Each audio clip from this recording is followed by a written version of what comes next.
하나님의 은혜와 인도 속에 인도 여행을 잘 마치고 엊그제 돌아왔습니다.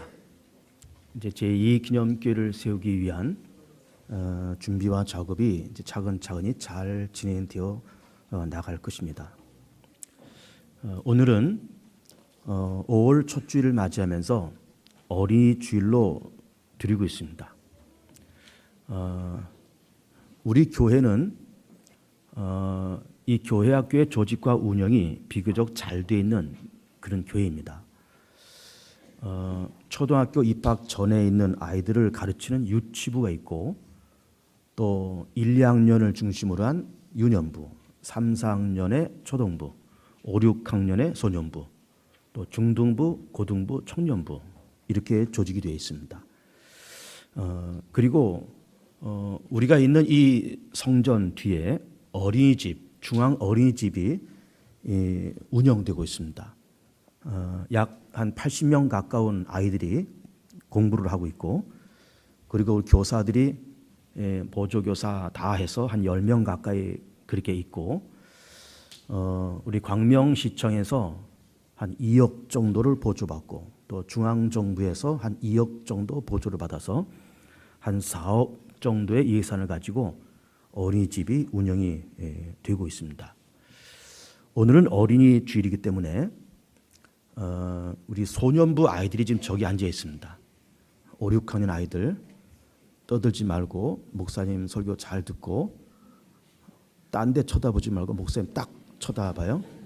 고개 숙이지 말고. 조금 이따 쟤네들이 나와서 찬양할 겁니다. 잘 들어보십시오. 어린이 주일을 맞이해서 우리가 어린이에 대한 생각을 해봅니다.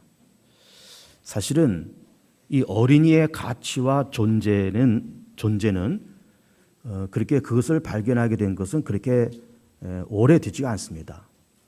여성의 가치도 그래요. 여성의 가치와 여성의 존재의 의미도 그것을 발견한 지도 얼마 되지가 않습니다.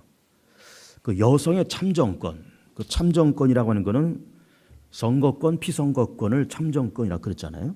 이 여성의 참정권이 허락된 것도 그렇게 오래되지 않습니다.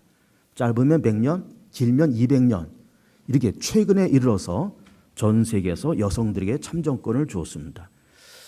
또 어린이의 가치와 어린이의 존재의 의미를 발견하게 된 것도 그다지 오래가 되지 않았습니다.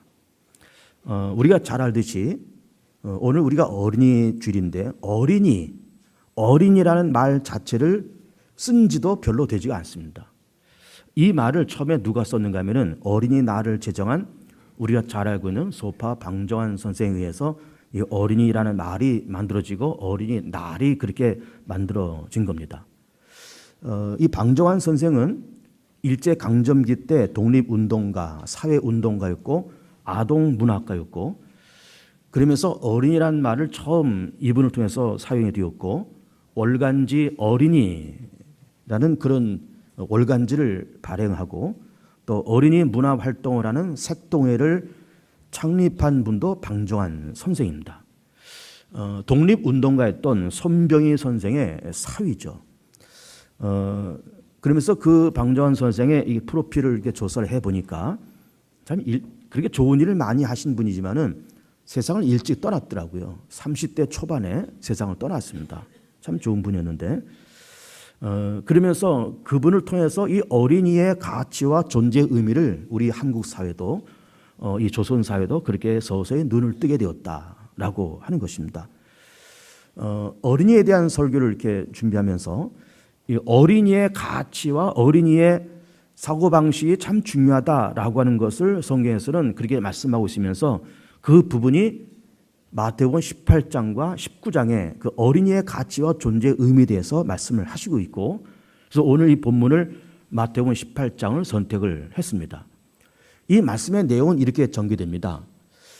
제자들이 12명이 있었잖아요.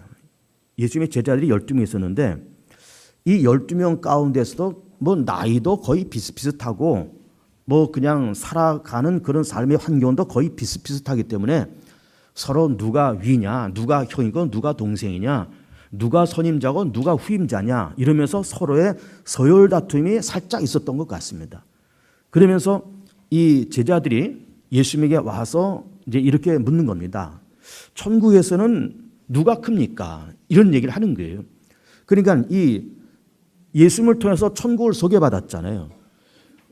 심령이 가는 자는 복이 있느니라 천국이 너희 것이다. 또 애통하는 자는 복이 있으니 저희가 위로를 얻을 것이다. 그러면서 이 천국에 대한 말씀을 알았고, 하나님의 영이 임하여 귀신이 쫓아나는 것이면 하나님의 나라가 너희에게 이미 임했다라는 그런 말씀도 이렇게 들으면서 이제 이 유대인 사회 속에서 천국에 대한 개념을 물론 알긴 알았겠지만 예수님을 통해서 이 제자들이 천국에 대한 개념을 정확하게 알게 돼 가는 겁니다. 그러면서 지금 여기서도 서열이 필요한데 천국에서도 서열이 필요하지 않냐. 그럼 우리가 12명 제자들이 다 언젠가는 우리가 다 천국 갈 텐데 예수님 그 천국에서 이 12명 가운데서 서열이 어떻게 됩니까? 이렇게 묻는 거예요. 서열이 어떻게 됩니까? 이렇게 물을 때 예수님께서 답변을 지금 하시고 있는 것을 이렇게 가만히 보면은 그럼 누가 위고 누가 밑에다, 누가 선임이고 누가 후임이다. 이렇게 그들이 질문한 질문에 대해서 정확한 답을 내리신 것이 아니라 다소 좀 동문서답 같은 그런 답변을 내리시고 있는 거예요. 그것이 무슨 말씀인가 하면은 어린아이 하나를 이렇게 데리고 오시면서 진실로 내가 너에게 이르노니 이 어린아이와 같이 되지 아니하면 결단코 천국에 들어갈 수가 없다. 이런 말씀을 하시는 거예요. 제자들의 질문과 예수님의 답변이 조금 이게 맞지가 않습니다. 제자들은 서열이 어떻습니까? 이렇게 묻는데 예수님은 서열을 말씀하신 것이 아니라 어린아이와 같아야 천국에 갈 수 있다. 이런 말씀을 하시는 거예요. 남자들의 세계, 뭐 여자들의 세계도 그렇다고 볼 수 있는데 어쨌든 남자들 2명 내지 3명만 모이면 벌써 서열이 정해집니다. 서열이. 국민학교를 다녀도 국민학교에서도 서열이 있습니다. 어떤 학업을 통한 서열이 아니고 1등, 2등 학업을 통한 서열이 아니고 누가 힘이 세냐 이거죠. 누가 힘이 세냐. 그래서 이 반에 짱이 누구냐. 이 반에 통이 누구냐. 그러면서 벌써 이 힘센 짱을 딱 세워놓고 그 다음에 서열이 쭉 이렇게 먹여지는 거예요. 중학교도 그렇고 고등학교도 마찬가지로 그렇게 됩니다. 남자들의 세계는 항상 모이면 2명만 모여도 벌써 서열을 정하는 거예요. 누가 위냐 누가 밑이냐. 누가 선임이냐 누가 후임이냐. 누가 힘이 세냐. 이런 것이 사람이 모이면 항상 서열을 가지고 싸움하고 신경을 곤두세우고 다 그렇게 되는 겁니다. 제자들도 예수님을 그렇게 3년 동안 따라다니면서 서열에 대한 어떤 의식과 경쟁심이 있었고 천국을 가는 것 좋은데 거기서는 서열이 어떻게 될 거냐.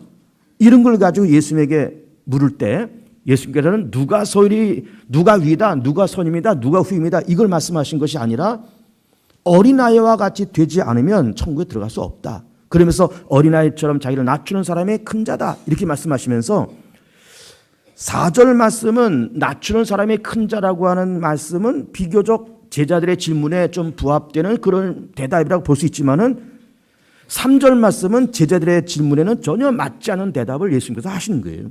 어린아이와 같이 되지 않으면 결단코 천국에 못 들어간다. 이런 말씀을 하시고 있는 거예요. 그래서 그럼 어린아이와 같다는 말이 뭘까? 그럼 어린아이와 같다는 말은 무엇이고 또 어린아이와 같지 않다는 말은 또 뭘까? 이런 걸 좀 얘기를 해보려고 그런 겁니다. 그래서 좀 편의적으로 우리가 어린아이와 같다고 하는 것을 일단은 어린이 세대라고 이렇게 놓고 보고 어린이 같지 않다라고 하는 것은 장년 세대라고 일단 그렇게 보자 이게. 어린이 세대와 장년 세대. 그럼 어린이 세대와 장년 세대를 이렇게 놓고 볼 때 뭐 대략 장년 세대라 그러면은 저보다 40대, 50대, 60대 혹은 그 이상을 이제 장년 세대라고 볼 수 있는 것이죠. 그럼 그렇게 장년 세대가 갖고 있는 어떤 마음가짐, 어떤 사고방식 그런 것 가지고는 천국에 들어갈 수 없다 그 말이에요. 그럼 도대체 장년 세대가 갖고 있는 그런 그들이 갖고 있는 어떤 마음가짐과 생각이 과연 무엇길래 예수님께서는 그런 사고방식을 갖고 있으면 들어가지 못한다고 그렇게 말씀하셨을까? 어린이 세대의 사고방식이 무엇이고 장년 세대의 사고방식이 과연 뭘까? 이런 걸 우리가 생각을 해볼 필요가 있는 겁니다. 자, 말씀드린 것처럼 장년 세대는 적어도 한 40대, 50대 이상 혹은 70대, 80대의 이런 인생을 좀 어느 정도 산 인생의 경험도 좀 어느 정도 해보고 삶의 경륜과 삶의 경험이 어느 정도 있는 사람을 장년 세대라고 볼 수 있는 거예요. 그러면 이런 장년 세대는 인생을 그래도 40, 50년 혹은 60, 70년 이렇게 살아오면서 내가 적어도 한 50년 살아봤는데, 내가 적어도 60년, 70년 살아봤는데 인생이라고 하는 건 이런 거야 라고 한마디씩은 다 할 수 있습니다. 그렇잖아요. 인생을 살아본 분은 다 그렇게 말합니다. 세상은 그런 거야. 인생은 이런 거야. 산다고 하는 것이 그런 거야. 가정생활 그런 건 이런 거야. 부부생활은 이런 것이고, 자녀를 기르는 것은 이런 것이고, 세상은 이런 거고, 사회는 이런 거야 라고 하면서 스스로가 갖고 있는 어떤 세상에 살았던 삶의 경륜과 연륜을 가지고 세상은 이런 거다라고 한마디씩은 다 할 수 있습니다. 이건 누구나 다 할 수 있어요. 이건 다 할 수 있습니다. 그만큼 삶의 경륜이 있기 때문에 그래요. 경험도 있기 때문에 그렇습니다. 그런데 세상을 살아보니까는 그런 거야라고 말을 하는 그 자체가 나쁜 것은 아닙니다. 그것이 죄도 아니에요. 나쁜 것도 아니고 죄도 아니지만은 세상은 이런 거야라고 자기가 말해놓고 자기가 말한 그 사고방식과 자기가 말한 그 고집과 주장과 자기의 고집에 스스로 갇혀서 살아간다는 데에 문제가 있는 거예요. 세상은 그런 거야. 그러면서 자기의 성곽을 쌓고 자기의 경험, 자기의 어떤 경륜, 이것을 성을 쌓아놓고 견관성을 쌓아놓고 다른 사람이 이보게 당시 생각할 때 세상은 그런 거라고 지금 말을 하고 있는 건 있지만은 그렇지 않은 것 같아. 내 경험 가지고는 그렇지 않아. 하나님이 말씀하실 때는 세상은 그런 것이 아닌 것 같아. 그러면서 제3자가 말하고 제3자가 내 속으로 침투해 들어오는 것을 이걸 용납을 안 하는 거예요. 자기의 성을 쌓고 용납하지 않습니다. 견고하게 쌓아놓죠. 아주 견고하게 쌓아놓고 누군가가 자기한테 밀고 들어오는 것을 용납도 안 하고 자기가 밀고 나가는 것도 허락하지 않고 자기가 쌓아놓은 그 성에 꽁꽁 닫혀서 그러면서 자기 자신이 그래도 세상은 이런 거라고 내뱉는 그 말에 그냥 묶여서 그냥 그렇게 살아가더라 이거예요. 살아가더라 이 말입니다. 그러면서 자기가 생각하는 것에 세상은 그렇다라고 하는 것에 그렇게 살지 못하는 세상을 저주하고 비하하고 그런 것은 틀렸다고 말하고 나만 옳다라고 그러고 남은 틀렸다고 그러고 그러면서 세상을 정지하고 제3자를 정지하는 그런 사고방식이 이것이 장년 세대가 갖고 있는 그런 사고방식이다 이 말이에요. 그것의 대표적인 사람들이 누군가 하면은 유대인들입니다. 유대인들이요 사도 바울이고 다 그렇습니다. 자, 유대인들은 아브라함의 자손들 있잖아요. 히브리 백성들이지 않습니까? 아브라함은 주전 2000년 사람이고 지금으로부터 4000년 전 사람입니다. 그래서 아브라함이 이삭을 낳고 이삭이 야곱을 낳고 야곱이 12아들 낳으면서 12지파가 만들어지면서 이스라엘 나라라는 공동체가 만들어지잖아요. 그렇게 하나님께로부터 축복을 많이 받았습니다. 사실은 애굽에 내려갔지만 400년 동안 종살이 하고 올라오면서 홍해가 갈라지는 기적도 봤죠. 바로와 그의 군대, 세계 최정예의 군대가 바닷속에 빠지는 장면도 봤죠. 불기둥 구름기둥이 인도하는 걸 봤죠. 만나 메추라기를 먹었죠. 그러면서 모세가 손을 들면 이스라엘 군대가 이기고 손을 내리면 또 아말렉 군대가 이기는 그 신비로운 경험도 해봤죠. 그래서 하나님은 우리 하나님이고 하나님은 우리를 선택하시고 하나님은 우리를 선택하셔서 우리는 하나님의 선민이다라고 하는 그런 우월감과 민족의 자부심은 하늘을 찌를 듯이 그렇게 높았습니다. 그러면서 우리는 선택받았다. 우리 아브라함의 자손이다. 우리 하나님의 백성이고 하나님 우리가 함께한다고 하는 이런 자존감. 물론 그 자존감이 좋은데 그 자존감이 너무 넘쳐서 지나쳐서 그렇게 자존감이라는 울타리를 만들고 자존감에는 성벽을 만들고 이방인에게로 다가가지도 않고 이방인이 들어오는 것도 막는 자기만의 성을 쌓고 살아가는 사람들이 바로 유대인들이었다 그 말이에요. 유대인들입니다. 그러면서 우리는 모세의 제자고 우리는 율법이 있고 우리에는 견고한 예루살렘 성이 있고 우리는 모세의 제자고 우리는 아브라함의 백성 선택받은 백성이다. 그런 민족의 우월감을 갖고 있으면서 그러면서 다른 민족과 이방인들을 무시하고 천대하면서 그렇게 살았던 거예요. 우리는 하나님의 백성, 천국 갈 사람들, 너희들 이방인들은 천한 백성들, 지옥 갈 쓰레기들. 그러면서 이방인들과 절대로 접촉하지 않고 이방인으로 가지도 않고 이방인이 들어오는 것도 막고 그러면서 자기만의 성곽을 쌓으면서 그러면서 그렇게 살았다 그 말이에요. 그랬을 때 예수님께서 그 자기들만이 갖고 있는 그 성벽을 예수께서 과감하게 물리치시는 거예요.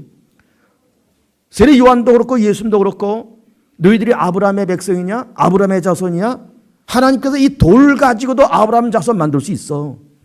예루살렘을 너희들이 그렇게 끌어안고 있지. 이 성은 절대로 무너지지 않을 거라고 말하고 있지. 그러나 이 성을 헐어버려. 근데 내가 사흘 만에 지을게. 너희들이 율법을 끌어안고 율법을 열심히 지킨다고 그러지만 너는 지킨다라고만 그러지 외식 가운데 빠졌지 않냐. 외식과 위선 가운데 빠졌지 않냐. 율법으로 사람이 의롭게 되는 것이 아니고 율법은 죄를 깨닫고 깨달은 죄를 가지고 그리스도 앞에 나아가서 자복하고 회개해서 죄사함 받고 그리고 다시 하나님 앞으로 돌아가서 구원받는 차원으로서의 율법이 아닌 믿는 사람이 세상의 어떤 윤리와 도덕 차원으로서 율법을 지키는 것이다 라고 하면서 율법의 의미와 가치도 예수님께서 바꿔놓으신 거예요. 그러니까는 그런 예수님의 그 공격과 그 말씀을 듣는 유대인들이 사실은 자존심이 상하고 그리고 기분이 나쁜 겁니다. 돌 가지고도 아브라함 자손 만든다고 하는 그 이야기, 예루살렘 헐라는 말씀, 율법으로 의롭게 되는 것이 아니라는 그 말씀이 유대인들의 자존심을 상하는 겁니다. 유대인들이 쌓아놓고 견고한 성곽을 예수께서 허물고 있잖아요. 그러니까 자존심이 상해서 저 예수라는 사람이 누구냐? 죽이자. 그래서 십자가에서 죽이는 겁니다. 물론 결과적으로 영적으로는 우리의 허물과 죄를 담당하시고 예수께서 죽으시는 거지만 겉으로 드러난 어떤 정치적인 그런 모든 모습들은 그런 모습들이 그 당시에 있었다 이 말이에요. 있었습니다. 사도 바울도 자기의 성곽이 굉장히 강한 사람이죠. 자기는 바리새인 사람이고 유대인 중에 유대인이고 베냐민 집하고 가말리엘 문에서 공부를 했고 나는 율법의 의로는 흠이 없는 자다. 그 말이 뭡니까? 빌립보서에서 말씀하시는 그 말이 뭘까요? 자기의 성곽이 그만큼 강하다 이 말이에요. 그러면서 이 강한 성곽을 제3자가 밀고 들어오는 것도 용납하지 않고 내가 나가는 것도 용납할 수 없고 그러면서 자기의 성곽을 사도 바울도 꽁꽁 그렇게 묶어놓고 자기 자신을 거울 삼아서 유대인이 자기 자신을 거울 삼아서 보는 것도 마다하고 사도 바울도 자기 자신을 뒤돌아보면서 내가 비록 이렇게 말하고 있지만 내가 유대인 중에 유대인이다 베냐민 지파다 라고 내가 말하고 있지만 율법으로 의로운 자라고 자기가 말하고 있지만은 이방인의 입장에서 자기를 평가해보고 제3자의 입장에서 자기를 평가해보고 더 나아가서 하나님의 입장에서 자기를 평가해보는 자기 자신을 객관화시키는 일에는 실패해서 결국 유대인들도 멸망나고 사도 바울도 그렇게 어려움을 당했던 거예요. 그러면서 그런 요새를 견고하게 쌓아놓은 이 유대인들과 사도 바울이 다메섹을 가다가 부활하신 예수님 만나면서 그의 견고한 요새가 한 방에 무너지는 거예요. 부활하신 예수님 만나고 아 그렇구나. 예수께서 십자가에서 죽으신 것은 어떤 정치적인 모함에 의해서 죽었다라고 자기는 생각했지만 그 예수님은 나사렛 이단의 괴수라고 자기 자신이 그렇게 생각했고 유대 정부에서도 그렇게 생각했지만 그 예수는 하나님의 아들이요 우리의 생명의 주님이시요 그가 십자가에서 죽으신 것은 우리의 허물과 죄를 대신 담당하시고 죽으신 놀라운 역사였고 제사의 완성이요 인류를 죄 가운데 건지시는 완벽한 구원의 사건이었던 것을 깨달으면서 자기의 성곽이 완전히 무너지는 거예요. 내가 유대인 중에 유대인이다 바리새인 사람이다 라고 하는 자기 어떤 우월감 나는 베냐민 지파라는 어떤 자기의 견고한 요새를 다 무너뜨리고 빌립보서 3장 보면은 내가 이 모든 것을 잃어버리고 배설물처럼 여겼다고 얘기를 하고 있는 거예요.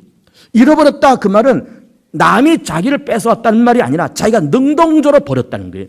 내가 유대인 중에 유대인 바리새인 베냐민 지파 그런 거를 자기가 능동적으로 버리고 예수를 아는 지식이 가장 고상하고 내가 예수님 만나서 내가 나를 뒤돌아보니 성령의 감동을 통해서 하나님의 입장에서 제3자의 입장에서 이방인의 입장에서 나를 보니 내가 그렇게 의로운 자가 아니었다는 것을 보는 거예요. 그러면서 자기의 어떤 외곽, 견고한 외곽을 다 허물어내는 거예요. 다 허물어냅니다. 그러니까 오늘 말씀 속에서 어린아이와 같이 되지 않으면 천국에 갈 수 없다는 그 말은 작년 세대가 갖고 있는 그런 사고방식과 그런 생각의 수준을 가지고 내가 이런 사람이다. 내가 사회적인 배경이 이만큼 있어. 나도 세상을 살아보니까 세상은 이런 거야. 라고 말하는 그 정도의 수준을 가지고는 천국에 전혀 갈 수가 없다는 거예요. 견고한 자기의 성읍을 쌓아놓고 견고한 자기의 요새를 쌓아놓고 그 안에 들어가서 나가지도 않고 들어오지도 않으면서 자기의 요새에 갇혀서 전혀 하나님과도 교통이 없고 이웃과도 교통이 없고 자기 자신에 대한 교통도 없이 그렇게 사는 그 수준 가지고는 절대로 하나님 나라에 들어갈 수가 없다는 거예요. 그러면 견고한 성품이 있으면 천국에 들어갈 수 없다고 하는 말을 뒤집어 놓고 보면은 자기의 성곽을 버리고 사도 바울처럼 배설물처럼 여의고 능동적으로 잃어버리는 그런 역사, 그리고 다 모든 껍데기, 요새, 자기 어떤 주장, 고집, 자기의 편견, 인생 살아보니까 세상 이렇다라고 하는 자기 어떤 주장, 이 모든 것을 다 하나님 앞에 내려놓고 하나님이여 나는 연약한 자요, 나는 가난한 자요, 나는 무능한 자이오니 하나님이여 나를 도와주옵소서. 주님이 도와주지 않으면 나는 절대로 나는 한 발짝도 움직일 수 없나이다 라고 말하는 그 겸손한 고백이, 그 고백이 그를 구원하는 것이지 견고한 요새를 가지고 구원받는 것이 아니라는 거예요. 그것이 아니라는 겁니다. 예수님께서 그렇게 말씀하십니다. 부자가 천국 가는 것이 낙타가 바늘길을 통과하는 것보다 어렵다, 그렇게 말씀하시는 거예요. 근데 사실은 어렵다는 말씀하시면은 정난하게 얘기하면은 불가능하다는 겁니다. 여러분, 낙타가 바늘길을 어떻게 들어가겠습니까? 그것이 불가능하듯이 부자가 천국 가는 것도 불가능하다는 거예요. 그럼 그 말이 그럼 돈 많으면 다 천국 못 가는 거야? 그 말이 아니에요. 부자는 왜 그럼 천국 못 갈까요? 그만큼 자기 주변에 쌓아놓은 자기의 성곽이 높기 때문에 그렇습니다. 그게 높아요. 나는 이 정도의 재산을 갖고 있고, 나는 사회적인 배경이 이만큼이고, 나는 세상의 경험이 이만큼이고, 나는 세상의 어떤 인지력이 이런 어떤 사람과의 어떤 이 인맥이, 나는 인맥이 이만한 사람이고 이만한 재산과 이만한 경험과 이만한 위치가 있는 사람이야 라고 하면서 자기의 성곽을 높이 쌓아놓은 그 사람을 얘기하는 거예요. 그렇게 쌓아놓으면서 절대적으로 하나님과도 교통하지 아니하고 이웃과도 교통하지 아니하고 자기 자신을 성찰하지도 못하고, 그러면서 자기가 쌓아놓은 견고한 물질의 요새, 자기가 쌓아놓은 어떤 견고한 어떤 인생의 요새에 들어가서 전혀 나오지도 않고 들어가지 않는 그런 수준을 가지고는 천국에 들어갈 수가 없다는 거예요. 없다는 겁니다. 자기 요새가 강력하니까 그렇습니다. 미국의 대선이 요즘 치열하지 않습니까? 힐러리하고 트럼프하고 이제 한바탕 붙을 텐데, 공화당의 트럼프의 재산이 얼마인가 봤더니 11조랍니다. 11조. 11조. 우리가 헌금 내는 그 11조가 아니고 조가 11개 있는 조가. 조가 11개 있는. 여러분, 조라는 돈이 얼마나 큽니까? 조라는 돈이. 조라는 돈은 억이 1만 개가 있어야 조가 되는 거예요. 근데 그것이 또 11개가 있다는 거예요. 이게 도널드 트럼프의 재산이에요.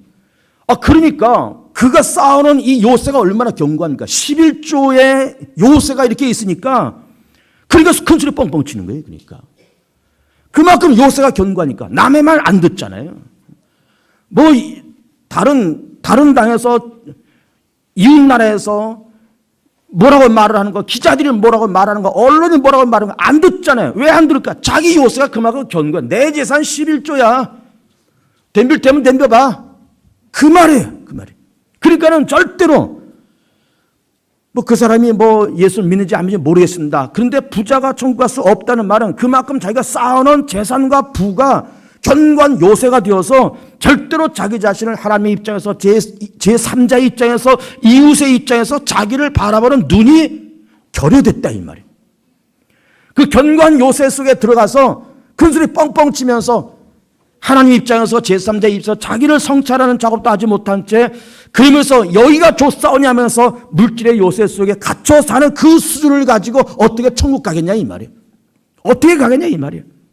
그런 차원에서 부자가 천국 가는 것이 낙타가 바늘길을 통과하는 것보다 어렵다는 말씀을 하시는 거예요. 여러분, 우리나라가 기독교가 들어온 지가 개신교를 일단 기준으로 놓고 볼 때 개신교가 우리 한국 땅에 조선 땅에 들어온 것은 이제 한 130년밖에 되지 않습니다. 130년. 일본은 우리보다 훨씬 일찍 기독교가 일본 땅에 들어갔습니다. 우리보다 훨씬 일찍. 그런데 일본의 기독교율이 몇 퍼센트인가? 0.4%. 우리나라의 기독교 인구는 몇 퍼센트인가? 20%입니다. 여러분 놀랍지 않습니까? 우리보다 훨씬 일찍 들어간 일본은 0.4%, 우리는 20%. 그 이유가 뭘까? 똑같은 동양 문화권인데 왜 이렇게 일본의 기독교 복음화율이 낮고 우리는 높을까? 그 이유가 뭔지 압니까? 우리나라는 쌓아놓은 외곽이 약했고 일본은 쌓아놓은 외곽이 높아서 그랬던 거예요. 높아서. 그 쌓아놓은 외곽이 뭘까? 그들에겐 전통 종교가 있었습니다. 뭘까요? 신도라는 전통 종교가 있어요. 그리고 그들이 섬기는 왕을 황제라고 말했습니다. 천황, 덴노, 천하를 했습니다. 그리고 그들은 신도라고 하는 그런 전통 종교를 갖고 있으면서 성곽을 높이 쌓고 우리는 신도를 믿는 종교야. 우리의 왕은 천황이야. 신의 아들이야. 덴노야. 그러면서 서양 문물을 받아들이지 않고 서양 문물이 들어오는 것도 받아들이지 않고 나가는 것도 용납하지 않고 자기들의 성곽을 높이 쌓아서 그렇게 살면서 기독교가 들어가기가 그렇게 어려웠던 거예요. 근데 우리나라는 전통 종교가 사실은 없는 나라입니다. 뭐 고려시대 때는 뭐 불교를 숭배했고 조선시대는 유교를 숭배했고 다 그렇지만은 사실은 엄밀히 따지면은 불교는 은둔 종교였습니다. 다 산속에 깊은 암자 속에 다 절이 들어가 있고 다 불교에 귀한 사람들은 다 이렇게 머리 깎고 다 승복 입고 그래서는 다 은둔 종교였지 일반 사회적인 종교는 아니었어요. 유교는 어떨까요? 유교도 그냥 종교라고 그렇게 말하지만 사실은 유교는 엄밀한 말이어서 종교가 아니죠. 유교는 하나의 도덕 철학이요 종교 철학이고 다 그런 것이지 종교라고 말하기는 어려운 거예요. 그래서 우리 대한민국은 우리 조선 땅은 사실은 전통 종교가 없었던 나라입니다. 전통 종교가 없었다고 하는 것은 외곽이 낮았다 그 말이에요. 외곽이 낮다 보니까는 기독교가 들어와서 외곽이 약한 우리 조선 사람들한테 복음이 쉽게 들어갔던 거예요. 그래서 기독교 복음화율이 20%, 일본은 0.4%. 그렇게 된 겁니다. 그러니까는 부자가 천국 가는 것이 낙타가 바늘길 통과하는 것보다 어렵다. 그러면서 외곽이 높을수록 그런 자기의 어떤 세상은 이런 거야. 인생이 이런 거야라고 한마디 내뱉을 수는 있지만은 그것이 자기를 올가매는 어떤 요새가 되어서 복음을 영접하지도 않고 하나님의 존재도 영접하지 않는 어리석음이 그 요새 안에 있더라 이 말이에요. 그래서 어린아이와 같이 되지 않으면 천국에 갈 수 없다는 말을 하고 있는 거예요. 여러분 다 경험을 하시겠지만 배운 사람일수록 예수 믿기가 어렵습니다. 부자일수록 예수 믿기가 어려워요. 왜 그럴까? 외곽이 높거든요. 자기가 쌓아놓은 그 외곽이 잘하는 외곽, 자기의 경험, 세상은 이렇다라고 하는 어떤 외곽, 자기가 인생을 살아보니까 인생이 이렇더라라고 말할 수 있는 그런 외곽이 너무 높고 견고해서 부자도 배운 사람도 예수 믿기가 어려운 겁니다. 사실은 많이 배우면서도 예수 잘 믿으면 더없이 좋은 것이고 돈이 많으면서도 예수 잘 믿으면 더없이 좋은 거예요. 그런데 부자와 배운 것이 많은 사람들은 예수 믿기가 참 어려운 거예요. 왜 그럴까? 외곽이 높기 때문에 자기만이 쌓아놓은 그 외곽이 그 성곽이 너무 높고 너무 견고해서 기독교 복음이 예수 그리스도의 성령이 그 심령으로 뚫고 들어가기가 굉장히 어려운 거예요. 굉장히 어렵습니다. 우리나라에서 한때 문화부 장관을 지냈던 이어령 씨라는 분이 있죠. 문화부 장관 아마 지냈을 겁니다. 그분이 서울대학에서 교수도 하고 이화여대에서 교수도 하고 그 딸 이민아라는 딸이 있습니다. 근데 그 딸이 목사 안수도 받았고 미국 변호사 출신인데 그리고 김한길 씨의 부인이잖아요. 그 딸 이민아가. 그래서 그 국회의원 김한길 씨가 이어령 씨의 사위예요. 처음에는. 근데 이민아 씨가 젊어서 이 위암으로 죽었습니다. 죽으면서 이 이어령 씨가 굉장한 충격을 받았습니다. 충격을 받으면서 자기 딸이 세상을 떠나는 그 사건 때문에 이어령 씨가 예수님을 만났어요. 예수 만났습니다. 그러면서 그가 쓴 책 지성에서 영선한 유명한 책을 썼죠. 그러면서 막 우리나라의 장관을 출신이니까는 우리나라의 지성의 대표적인 사람이고 정치계의 대표적인 사람이고 문단의 대표적인 사람이에요. 이 지성인에 모인 그런 문단에서는 대표적인 사람인데 근데 그분이 그 책을 쓰면서 무슨 말씀이 그 속에 있는가 하면은 하나님이여 이 더러운 손으로 주님의 옷자락을 살며시 만져도 좋겠습니까? 지금까지 자기는 인생을 살아오면서 자기는 장관이고 자기는 정치인이고 다 그렇게 살아왔고 지성인 가운데 지성인이고 다 남들로부터 추앙받아서 사회적인 명분은 높았지만 하나님 없이 예수 없이 살았던 자기 자신을 회개하면서 이 더러운 손으로 주님의 그 거룩한 옷자를 만져도 되겠습니까? 라는 겸손한 고백을 했던 거예요. 그러면서 그 책을 썼습니다. 그런데 그 책을 쓴 것까지는 좋은데 그 책을 쓰고 나서 이분이 이 지식인 사회에서 왕따를 당했습니다. 왕따를 당했어요. 뭐 대학 교수가 한때 장관을 지냈던 양반이 뭐 교회 가서 예배드리고 뭐 여기저기 돌아다니면서 간증하러 돌아다니고 그러면서 그 지식인 사회에서 왕따를 당했어요. 그 이 지식인 사람들은 뭔가 하면은 우리가 그래도 배운 곳이 많은 사람이고 우리가 그래도 장관 출신들이고 우리가 그래도 대한민국에서 뭐 정치 재계 뭐 교육계에서 다 주름 잡는 사람들인데 뭐 우리가 여기저기 교회 가서 뭐 이렇게 쭈그리고 앉아서 예배드리고 뭐 여기저기서 나 예수 믿어 구원받았다라고 간증이나 하러 돌아다니고 도대체 그게 무슨 꼴이냐 그러면서 왕따를 당한 거예요, 이 양반이. 그러니까 자기 딸이 죽은 것도 가슴 아픈 그런 일이고 그렇지만은 자기가 예수 믿고 그 책을 쓰고 그러면서 그 지성인 사회에서 따돌림을 당하는 그것이 또 그만큼 힘들었다는 거죠. 그만큼. 그러니까 이 배운 사람일수록 예수 믿기가 어렵고 돈 있는 사람일수록 예수 믿기가 어려운데 왜 그럴까? 그들이 쌓아오는 그 외곽과 성경이 너무 견고하기 때문에 그래.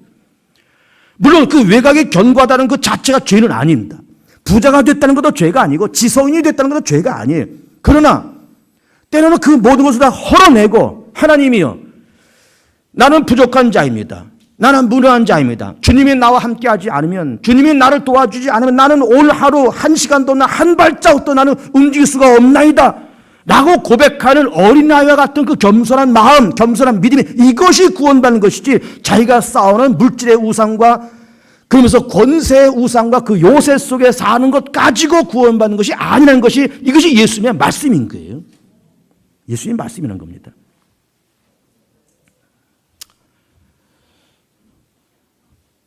자, 어린아이 같다는 말과 어린아이 같지 않다는 말이 뭐냐는 것을 말씀을 드리는 겁니다. 성곽이 높다는 것이 절대로 죄는 아니지만 돈을 벌었다, 사회적인 위치와 명분이 높았다, 또 세상 경험을 해보니까는 인생이 이렇더라라고 내가 한마디 할 수 있는 그런 위치에 있지만 또 그런 경험과 경륜이 충분히 있지만 다 모든 것을 내려놓고 심리에 가난한 자는 복이 있다는 그 말씀처럼 정말 가난하고 겸손한 마음이 되어서 납작 엎드려서 하나님이여 살려주십시오. 하나님의 은혜를 주십시오. 하나님의 이 부족한 종도 용서해 주시고 예수 그리스도를 통해서 용서하시고 구원해 주셔서 하나님의 거룩한 백성 삼아달라고 하는 그런 겸손한 고백이 그 사람을 구원하는 것이지 부자가 자기 요새를 쌓아놓은 그것을 가지고 구원받는 것이 아니라는 거예요. 아니는 겁니다. 심령이 가는 자는 복이 난 천국이 너희 것입니다.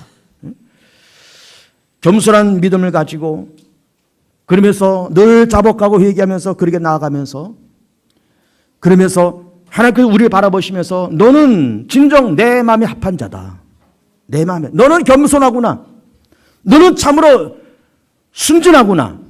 너는 참으로 순박하구나. 너는 어린아이 같구나 라고 하는 그런 인정을 받으시면서 하나님 나라에 들어가는 것으로만 만족하는 것이 아니라 이 땅에서도 하나님의 나라를 경험하며 살아가는 복 있는 성도들 다 되시기를 주님으로 축복하며 축원을 드립니다.